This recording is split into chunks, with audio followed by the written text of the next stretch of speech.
हेमादुराय नमः पद्मिन्नी शिवप्रदाय नमः रोमेश्वर महानंदाय नमः वरलक्ष्माय नमः सुंदराय नमः यमलाय नमः श्रीरंगे नमः तुष्टे नमः दारिद्र्यनाशने नमः पीडपुष्कलाय नमः शांताय नमः शुक्रमाल्याम्बराय नमः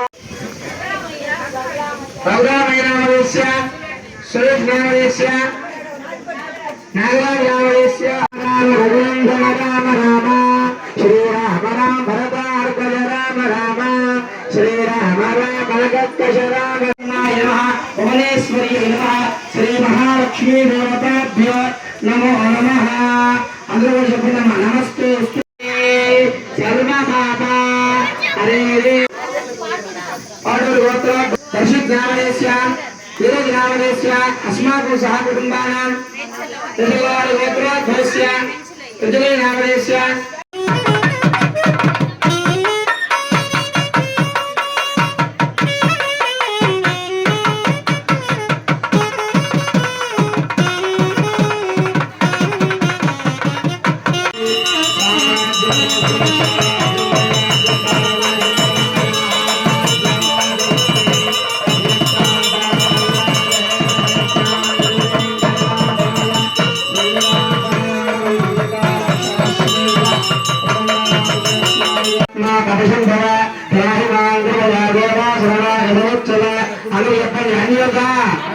शरणं नास्ति तमेव शरणं मम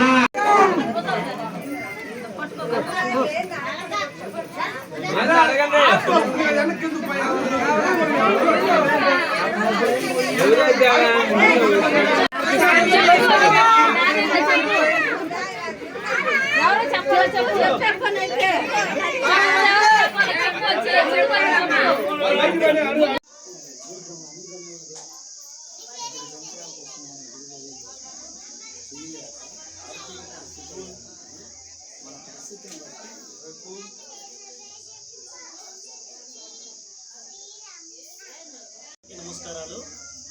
వేములపాడు పంచాయతీ జలదింక మండలం నెల్లూరు జిల్లా వేములపాడు గ్రామంలో వడ్డెపాలెంలో మహోన్నతమైన శ్రీ కోదండరామస్వామి ఉత్సవాలు నిర్వహిస్తున్నాం. గత 9 సంవత్సరాల నుంచి మన ఉత్సవాలు అనేది ప్రారంభమయ్యి మహోన్నతంగా జరుగుతున్నాయి. ఈ మహోన్నతంగా జరగడానికి కారణం ముఖ్యంగా మన విగ్రహదాత అయిన రియల్ ఎస్టేట్లో మంచిగా ఒక పేరు ఉన్నత స్థాయి సంపాదించుకున్న తన్నీరు హరిబాబుకి ముఖ్యంగా ధన్యవాదాలు తెలియజేసుకుంటున్నాం. అండ్ మనకి హరిబాబు వాళ్ళ మామగారైన శ్రీ పసుపులేటి వెంకటేశ్వర్లు గారు ముందు స్థాయిగా నిలబడి గ్రామ పెద్దలతో సహా అందరి సహాయ సహకారాలు తీసుకొని మన కోదండరామస్వామి వడ్డెపాలెంలోని వేములపాడు గ్రామం మహోన్నతంగా జరగడానికి ముఖ్య కారణమైన అందరికీ నమస్కారం. ముఖ్యంగా వేములపాడు గ్రామ వడ్డెపాలెం ప్రజలందరూ కూడా ప్రత్యేకంగా ధన్యవాదాలు. అందరూ కూడా ఐక్యమత్యంతో 9 సంవత్సరాల నుంచి ఈ గుడి నిర్మించి 9 ఏళ్ళు అయింది. ఇది 9వ వార్షికోత్సవం. ఈ గ్రామంలో గత నేను కూడా మాది బిట్రగుంట ఈ ఊళ్ళో పెళ్లి చేసుకున్నాను. నా పేరు పసుపులేటి వెంకటేశ్వర్లు.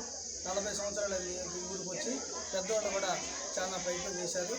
9 సంవత్సరాల క్రితం యువత అంతా మన రాములవారి గుడి నిర్మించుకోవాలి, మనం మంచిగా అందరికంటే ఆదర్శంగా ఉండాలని నిర్మించుకున్నారు. దాంట్లో మేము కూడా సహకారాలు అందించాం. మా అల్లుడు హరిబాబు విగ్రహాలు ఇచ్చాడు. పసుపులేటి సుధాకర్ గారు ఈ టైల్స్ కొంత వేయించారు. అలాగే గ్రామస్తులు మొత్తం ఐక్యంగా ఉండి ఈ తిరునాళ్ళు జరుపుకుంటా ఉన్నారు. ఇదే విధంగా ముందు అన్ని కార్యక్రమాలు చేసుకోవాలని వాళ్ళందరినీ ప్రార్థిస్తున్నాం. అలాగే ఈ ఊర్లో చాలా సమస్యలు ఉన్నాయి. రోడ్లు కానివ్వండి, బాగా వెనకబడిన గ్రామం ఇది. రోడ్లు కానివ్వండి, వాటర్ లేవు. ఇవన్నీ కూడా నాయకుల దృష్టికి తీసుకుపోవాలని మీ మీడియా ద్వారా తెలియజేస్తున్నాం. నిన్న నిన్న వచ్చి హోమం జరిగింది, అంకురార్పణ జరిగింది. ఇది 2వ రోజు. ఈరోజు కూడా స్వామివారికి అభిషేకం చేయడం జరిగింది. ఈరోజు సాయంత్రం ఆంజనేయ స్వామికి కుంకుమ పూజ అవన్నీ కార్యక్రమాలు ఉన్నాయి. అలాగే రేపు శ్రీ కోదండరామ స్వామి కళ్యాణ మహోత్సవం ఘనంగా నిర్వహించబడుతుంది. రేపు మధ్యాహ్నం కళ్యాణం అయిన తర్వాత హోమం ఉంటుంది. హోమం అయిన తర్వాత మధ్యాహ్నం అన్నదాన కార్యక్రమం కూడా ఉంటుంది. ఈ అన్నదాన కార్యక్రమం పసుపులేటి సుధాకర్ గారు రేపు ఈ అన్నదాన కార్యక్రమం నిర్వహిస్తున్నారు. అలాగే గ్రామస్తులందరూ కూడా రేపు ఐక్యంగా అందరూ చుట్టుపక్కల ఉండే అందరూ చెప్పుకుంటా అందరూ కూడా వస్తారు.